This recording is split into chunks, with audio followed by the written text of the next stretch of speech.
Buenos días a todos, les doy nuevamente la bienvenida. Soy Oscar Freijedo, director de SABI, como contaba Manu, donde nos especializamos en la gestión de la experiencia del empleado en las organizaciones. Soy profesional en recursos humanos y hace muchos años que trabajo en y para empresas de clase mundial, tanto en Argentina como en Latinoamérica. Antes que nada, por supuesto, les quiero agradecer a todos por el interés y la participación, y especialmente a todos en el equipo, los que ayudaron para el armado de esta sesión y en los esfuerzos de difusión. La charla de hoy, por sobre todas las cosas, va a ser sobre personas. Y en realidad, y desde mi punto de vista, creo que todas las charlas que estamos viviendo en estas últimas semanas tienen como eje a las personas. Personas que en definitiva nos encontramos igualadas por una situación extraordinaria que nos viene afectando en la mayoría de los aspectos de nuestra vida. La idea de hoy es recorrer algunos temas que hacen a este contexto tan particular, donde a pesar de todo se siguen desarrollando experiencias de empleo. Vamos a ver brevemente algunos conceptos claves y en el camino vamos a ir levantando algunas recomendaciones y herramientas que les puedan llegar a resultar interesantes y ojalá también de utilidad. Así que comencemos. Eh, Algo que me gustaría compartir con ustedes en el arranque es mi preocupación por el uso intensivo que se le ha dado a términos o frases del tipo o por tu crisis, o crisis escrito en chino, contiene oportunidad, o si quieren una más local, si sucede conviene. Primero porque la verdad que no creo mucho en el sentido que se les asigna a estos términos, que quizás incluso nos pueden conducir por un camino de un optimismo poco justificado. Creo que estas frases son simpáticas, pero que también son una especie de falacia o un error de interpretación en el mejor de los casos. Una crisis es una crisis y nos encontramos transitando una verdaderamente significativa. Esta crisis, como en todas las que han sido importantes en el pasado, va a dejar una huella.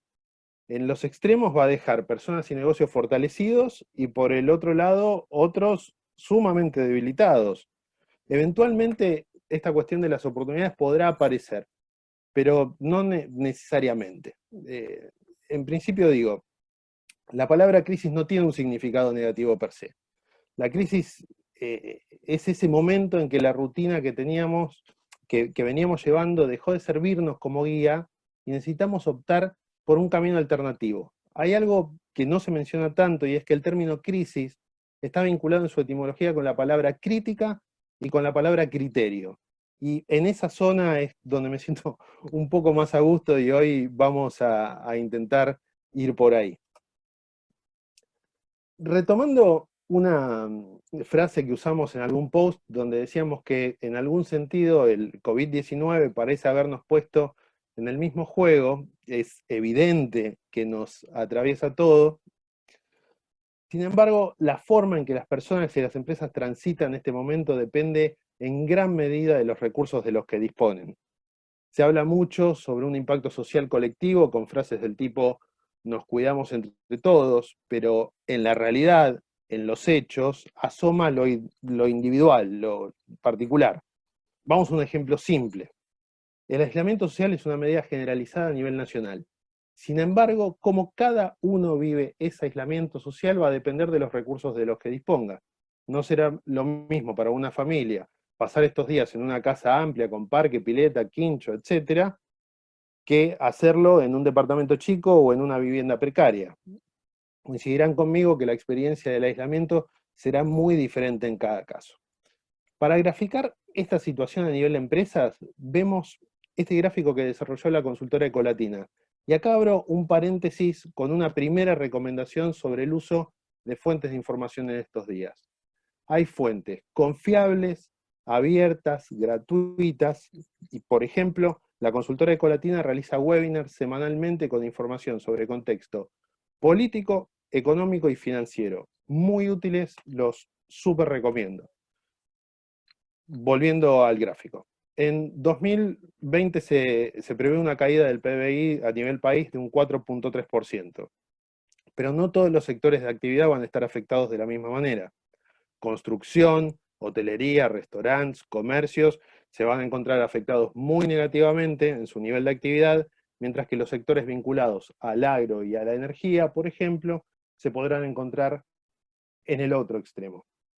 En nuestra realidad cotidiana, sin importar si somos una MIPYME, un profesional independiente o una gran multinacional, vemos este mismo comportamiento, en el que cada actividad va a poder contestar de una manera diferente a la pregunta ¿cómo se ve la crisis? No hay una manera de definir un manual que nos dé recetas talle único sobre cómo atravesar la pandemia y menos aún sobre cómo prepararnos para el día después. Honestamente no puedo saber en concreto qué problemas están atravesando cada uno de ustedes en relación al COVID-19, pero sí, usando datos que nos da el mercado, puedo entender perfectamente cuáles son sus preocupaciones principales y creo que en la gestión de la experiencia del empleado podemos encontrar algunas áreas de abordaje muy válidas. Yendo al tema central del encuentro y para quienes no estén del todo familiarizados con el término experiencia del empleado, quisiera entrar muy brevemente en tres conceptos importantes para entender hacia dónde vamos hoy. Abro otro paréntesis acá. Estos conceptos los abordó con mayor amplitud Samantha Capurro en el último webinar que organizamos desde Savi. Si les interesa, pueden ampliar. Los invito a que vayan a la sección notas en nuestra página web, que incluso tienen la grabación completa del webinar, se puede ver, está subido al YouTube. Vamos a los conceptos entonces. La experiencia del cliente. Las CX son los sentimientos de los consumidores en base a la acumulación de interacciones con la compañía, representada por sus empleados, sus productos, sus locales, sus sitios web, sus campañas de marketing, sus valores y sus centros de atención al cliente. Mientras que la experiencia del empleado, o EX, son las vivencias individuales de cada uno de los empleados en relación a su trabajo en la organización. Esta experiencia se construye con un gran número de pequeñas interacciones cotidianas que además están muy condicionadas por cuestiones que nos suceden más allá de los límites del ámbito de trabajo. La cuarentena, por ejemplo, está haciendo un cambio sustantivo en la experiencia del empleado en todas las organizaciones a nivel global. Con todo esto se construye o se puede construir la marca empleadora, que no es otra cosa que la reputación de la organización como lugar para trabajar. Y esta reputación se basa no solo en lo que la organización cuenta de sí a través de su propuesta de valor para empleados, sino también en lo que los clientes cuentan de ellas, las suposiciones que hacen desde su propia experiencia como cliente, y de lo que cuentan los empleados y ex empleados en base a su experiencia como empleado. Digo, si entendemos este esquema correctamente, vamos a ver cómo la gestión de la experiencia del empleado, en esta gestión, el rol de las áreas de recursos humanos es acotado y que necesita estar lejos del centro. Con esto no quiero decir que no tenga responsabilidad en la materia, pero sí que la responsabilidad no es solo suya y que incluso ni siquiera es el mayor responsable. La gestión de la experiencia del empleado requiere de un abordaje estratégico y por eso el equipo de liderazgo de la organización es el mayor protagonista. El otro día escuchaba una entrevista a una empresaria argentina que tiene varios restaurantes en Estados Unidos. Una empresa que hoy tiene 140 empleados. Y decía que cuando toda esta crisis se desató, habló con su contador y la primera recomendación que le hizo fue: despedí a todos o te vas a fundir. Luego de años de desarrollar su negocio, de trabajar en su gente, de invertir en su equipo, se dijo a sí misma: este es el momento de la verdad y quiero defender al grupo humano que construí, voy a buscar la manera. ¿Qué hizo? Acomodó su modelo operativo, hizo ajustes, negoció su posición financiera, trabaja en su marca, en su comunicación, en su vínculo con la comunidad. ¿Cómo lo irá? No sabemos, es pronto para decirlo, pero sí tiene claro que va a defender la cultura que creó para su empresa y la experiencia que quiere ofrecer a sus empleados. Lo ve justamente con una perspectiva estratégica y con un imperativo de negocios que entiende la coyuntura, pero al mismo tiempo piensa en el día después. Avanzando con la presentación, pienso que no hace falta hacer futurología para entender que los cambios que traerá el COVID-19 sucederán en varios frentes. ¿No? A ver, por ejemplo, en el frente geopolítico se esperan mayores medidas proteccionistas a nivel global, mercados más cerrados. En lo macroeconómico se espera menor acceso al capital, va a haber dificultades para el financiamiento. En cuanto a regulaciones, va a haber más políticas de privacidad, restricciones de viajes, también a eventos. En la tecnología, bueno, todo lo que no requiera contacto va a ser sin contacto. Y justamente la tecnología va a tener un rol central en esto. A ver, los modelos operacionales. Pensemos en las áreas de supply y cómo se deberán reinventar a partir de esto. Y el modelo de governance también, digamos, va a ser muy fuertemente cuestionado y muy fuertemente revisado. Y así podríamos seguir, pero, a ver, a los fines que nos traen hoy acá este encuentro, el más importante de los cambios que visualizamos son y serán sobre las conductas humanas y el impacto que este contexto va a tener justamente sobre ellas. A ver, podría ser mucho más amplia la lista, pero arbitrariamente elegí 5 cambios que creo que representan bien la actualidad y el futuro cercano.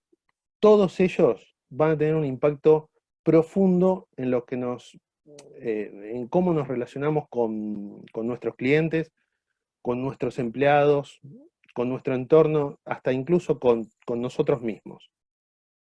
En cada uno de estos que estamos viendo, vamos a encontrar algunas claves para visualizar amenazas, pero también oportunidades en relación a la experiencia de los empleados.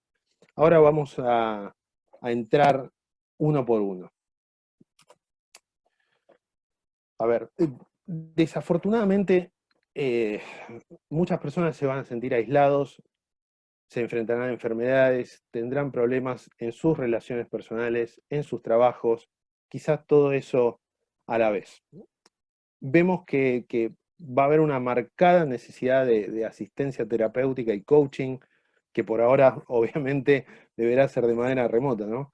Pero hemos visto reportes donde incluso en algunas regiones se observa un incremento en la demanda de mascotas y de animales de acompañamiento. La necesidad de vincularnos socialmente es central y aparece con una fuerza tremenda en este momento. A ver, todos ya habrán visto la explosión en los usos de juegos sociales y herramientas para encontrarse en línea, House Party, Discord, Zoom, pónganle nombre. Muchas de estas herramientas están introduciendo nuevas funcionalidades dentro de sus plataformas porque la realidad es que no fueron diseñadas para el uso que se le está dando hoy. Y en general se siguen sintiendo artificiales y muy poco espontáneas. Muy lejos de digo que las herramientas estas están muy lejos de las sensaciones que generan los encuentros en persona, ¿no? Un ejemplo muy interesante y quizás interesante por lo extraño, por lo extremo, es la página I Miss the Office, donde se pueden reproducir los sonidos ambientes de una oficina. A ver, ¿cómo es? El usuario puede ajustar la cantidad de compañeros con los que convive de 1 hasta 10, y se escuchan ruidos de máquinas, sillas, pasos, conversaciones, estornudos, y acá es donde genuinamente me pregunto ¿será que somos tan dependientes de nuestras rutinas? Porque justamente una crisis, como decía al principio, es eso, darnos cuenta que nuestras rutinas dejaron de funcionar como guía y que necesitamos explorar nuevos caminos. Vamos al siguiente. A ver, en la actualidad la palabra hogar cobra un significado totalmente nuevo, ¿no? Porque las personas y las familias están intentando encontrar nuevas formas de balancear sus vidas dentro de un solo espacio físico. Un espacio físico que hoy también de alguna manera se siente como una frontera ante la amenaza del virus. Hace algo así como una especie de límite personal, una barrera de protección, ¿no? Como veíamos antes, uno de los grandes problemas de contexto será la falta de liquidez y como consecuencia, también es esperable que las empresas reduzcan los espacios de oficina e infraestructura en general. También es esperable que la configuración de los espacios de trabajo en los hogares vaya mucho más allá de una notebook e internet. Muchos trabajos requieren equipamiento especial, máquinas, dispositivos de audio y video avanzada. Lo que quiero decir, va a ser necesaria mucha más inversión si queremos que estos cambios abarquen a más personas de una manera sostenible en el tiempo y sin afectar negativamente a los resultados que se esperan de esos trabajos. Van a ser necesarias también nuevas políticas para gestionar el trabajo de las personas. Un ejemplo simple, nuevas pólizas de seguro que contemplen situaciones de riesgo que hasta ahora nos resultaban invisibles. En el último tiempo se habló mucho sobre el home office y el teletrabajo y como muchas cosas tiene ahí un doble filo. Mi duda hoy y preparándonos para el futuro, imaginemos un escenario donde se levante el aislamiento social al 100% el día 31 de mayo. ¿Ustedes creen que todo el mundo querrá volver así como así a tomar el subte, caminar por la calle Florida en hora pico, poner su dedo en la lectora para identificarse al entrar al edificio, tomar el ascensor, llegar al escritorio que se encuentra en un piso donde trabajan otras 100 personas, usar el baño, la máquina de café, de la misma manera que lo hacían hasta antes de la pandemia? De alguna manera, cuando pensamos en esto podemos decir que la oficina del futuro es la oficina del pasado. Charlaba el otro día con un arquitecto que trabaja específicamente diseñando espacios de trabajo y me contaba sobre algunas tendencias que empiezan a aparecer. Por ejemplo, que la circulación dentro de las oficinas deberá ser en pasillos más amplios y de un solo sentido. Otra es la de mejorar los sistemas de filtración de aire, que los ascensores deban contar con controles que no necesiten apretar botones o pantallas, y que hay que pensar en el uso de las videollamadas aún estando en las propias oficinas. ¿Para qué? Para evitar al máximo el uso de las reuniones presenciales. Digo, no sé si todos estos cambios serán para siempre, como se viene diciendo, pero muy probablemente nos van a acompañar por un largo rato y tenemos que empezar a prepararnos. Vamos al próximo. Viajes y turismo, veíamos al principio, va a ser uno de los sectores de industria más impactados. Hoy por hoy los viajes, de alguna manera, son vistos como un riesgo que incluye el no poder regresar a tu casa o quedar sin cobertura de salud en el extranjero, y eso como mínimo. La lista de potenciales problemas de quedarte varado en el exterior puede ser enorme.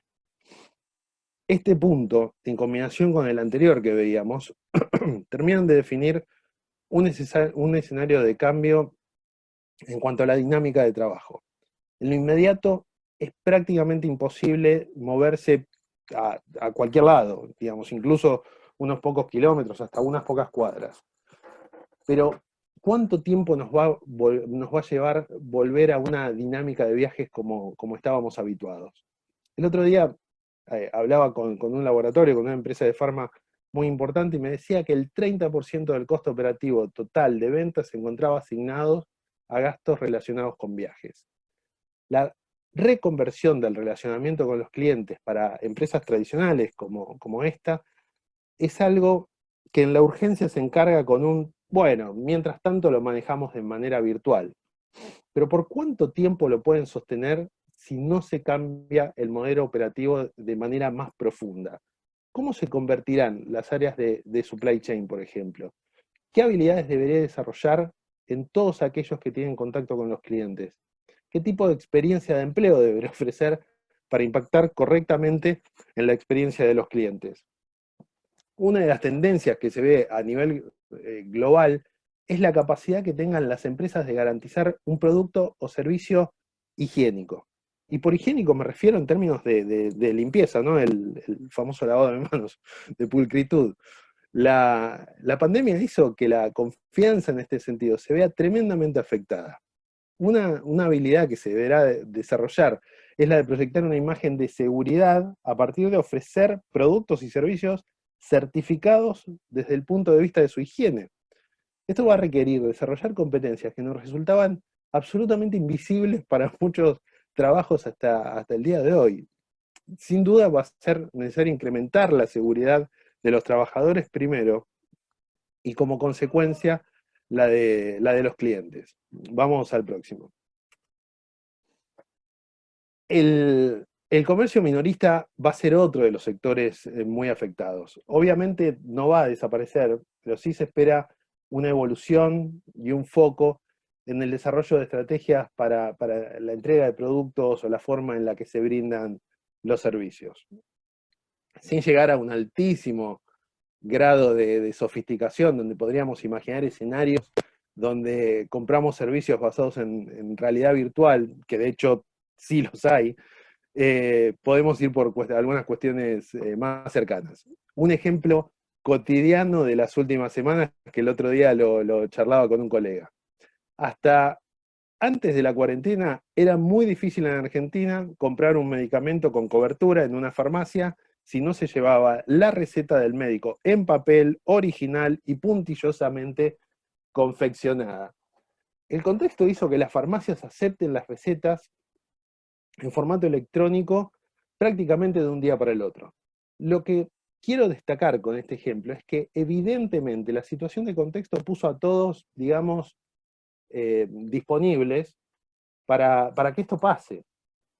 Al paciente, al médico, a la obra social o seguro médico, dependiendo del país, a las farmacias, las herramientas para hacerlo, o los medios instrumentales, claramente estaban. Si no, no hubiera sido imposible que todo esto ocurra tan rápido. Tenemos mucho espacio para evolucionar también en este sentido. A ver, un ejemplo más corporativo. Y también una de las muchas oportunidades que están disponibles en el mercado y que podríamos evaluar hoy. Hay una aplicación llamada Transparent Business que en este momento está ofreciendo de forma gratuita para empresas hasta 50 empleados un periodo de prueba de 3 meses.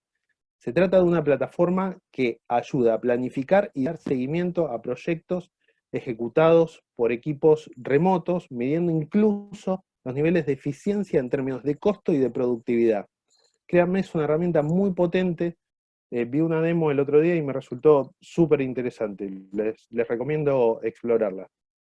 Pero bueno, más allá de los ejemplos puntuales, estoy seguro que en todos los negocios existen oportunidades de este tipo y que va a ser muy importante que se aborden más temprano que tarde. A ver, análisis médicos, productos tangibles de todo tipo, servicios personales, van a tener que desarrollar competencias, herramientas y deberán evolucionar en la experiencia que ofrecen a sus clientes. Y eso, la realidad es que en una amplísima cantidad de casos, va a ser a través de los empleados, a través de los equipos que trabajan en sus empresas, a través de las personas. Vamos a la última. Acá, a ver, algo personal.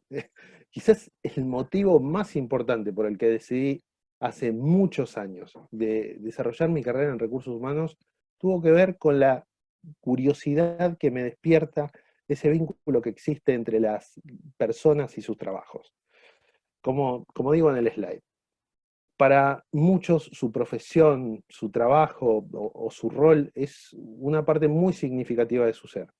A tal punto que muchos cuando se presentan ante una persona que no conocen, es probable que uno de los primeros, y si no el primero, de los datos que brinden sobre sí mismos estén relacionados justamente con su trabajo. En estos tiempos, donde se mezclan tan fuertemente lo privado con lo laboral, sin quererlo, uno podría revelar aspectos personales que quizás no estaban tan claramente visibles para los demás y que quizás uno preferiría mantener en la intimidad. En tiempos normales, por ejemplo, la moda es un elemento que de alguna manera da forma y comunica esa identidad que uno prefiere revelar. Ahora que justamente la interacción física está reducida, va a tener especial interés el pensar de qué manera queremos ser vistos en nuestras interacciones digitales. En este contexto comenzamos a hablar de nuestro digital persona o identidad digital, que va a resumir toda esa información sobre nosotros que queremos compartir en la web. Está claro que hoy por hoy tenemos un control limitado sobre esta exposición, pero en todo caso eso será material para otra charla. Lo importante aquí es que cada uno de nosotros, si es que no lo hizo hasta ahora, entienda que este es un espacio que cobrará cada vez más importancia con el correr de los meses. También es importante mencionar que esta cuestión corre en las dos vías, ¿no? En la personal e individual, como decíamos, pero también desde el punto de vista de las empresas, en cómo desean que los miembros de sus equipos sean percibidos en este mundo digital. Para cerrar este punto, si recién están comenzando con un trabajo consciente sobre este tema, LinkedIn tiene una herramienta de ayuda para el diseño de sus perfiles que son realmente muy, muy útiles los tips que da LinkedIn. Digo, al menos algunos consejos de arranque. Les sugiero que no se queden solo con eso y que continúen trabajando y refinando sus identidades digitales. Vamos al próximo slide.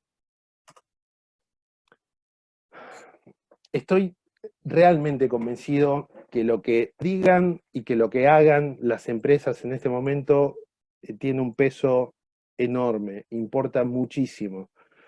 Esta persona, Maya Angelou, fue una escritora, cantante y defensora de los derechos civiles estadounidense y autora de esta frase que ya hemos usado en algún posteo hace unos días, que dice: la gente olvidará lo que dijiste, olvidará lo que hiciste, pero nunca olvidará cómo la hiciste sentir.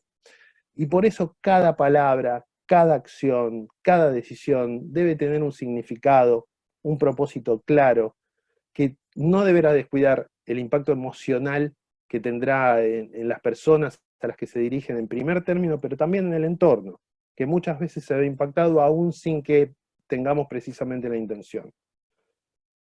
Decidir, implementar, medir, ajustar y si es necesario dar marcha atrás. Intentemos conseguir la mayor cantidad de datos posibles para mantener o cambiar nuestras decisiones.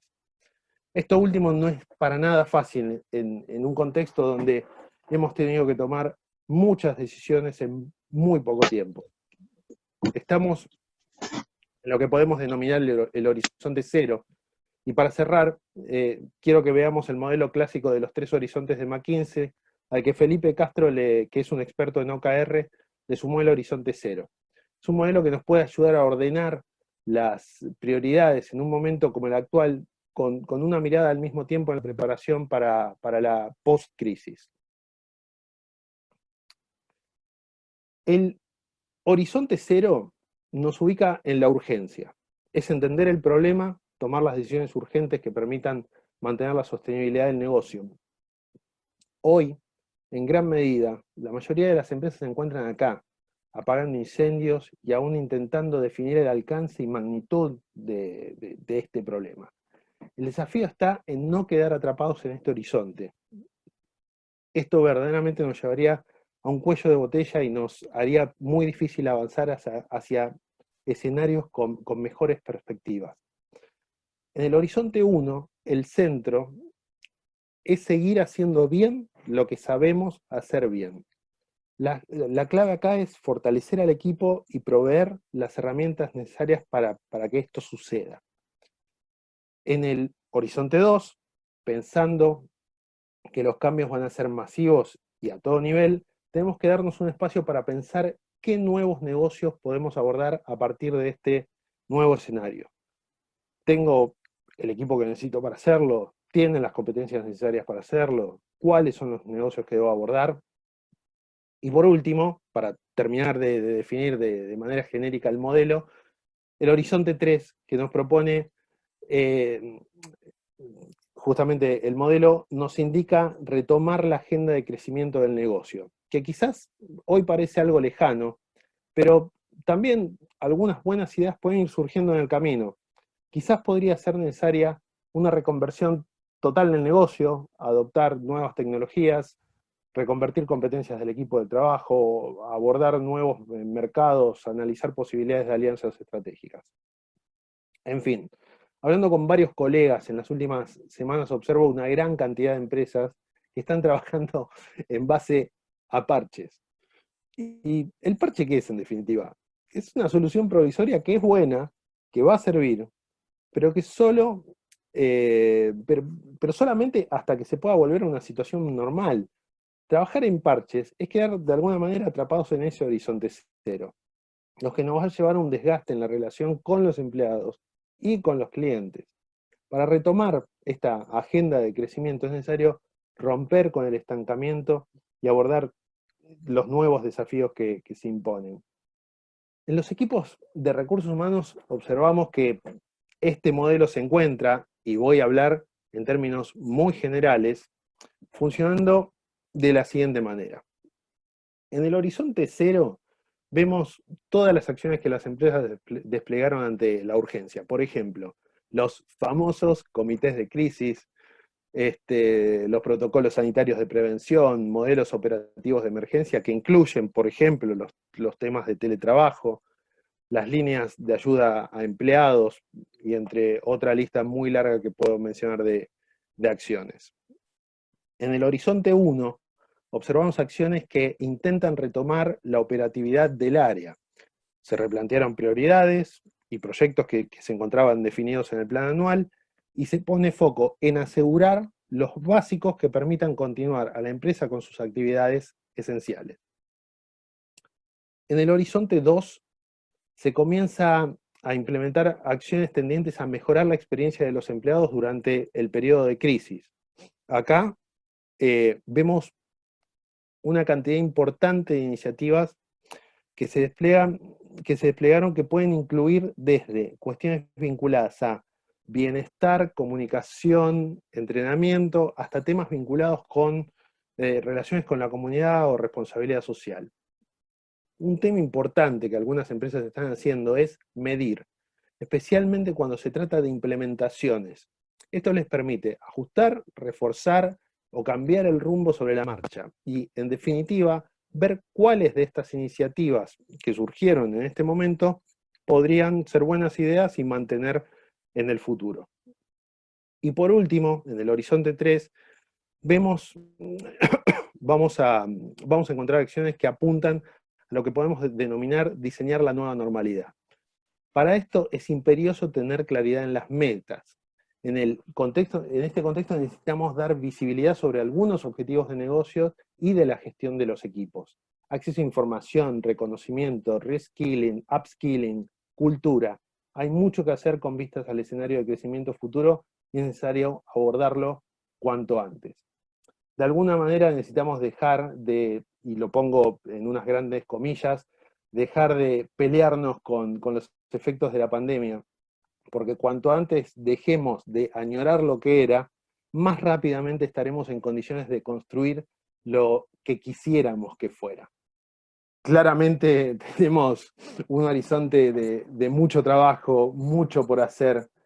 Claramente el futuro no está escrito y todas las posibilidades están abiertas. Sin dudas, y en esto estoy convencido, el rol de las personas, como siempre, va a ser central. Y para terminar, y antes de pasar a las preguntas y comentarios, les quería dejar esta frase de John Lennon, que me gusta mucho porque desde esa cierta ambigüedad nos provoca y nos invita a reflexionar sobre el presente y sobre lo que se viene. Así que bueno, muchas gracias.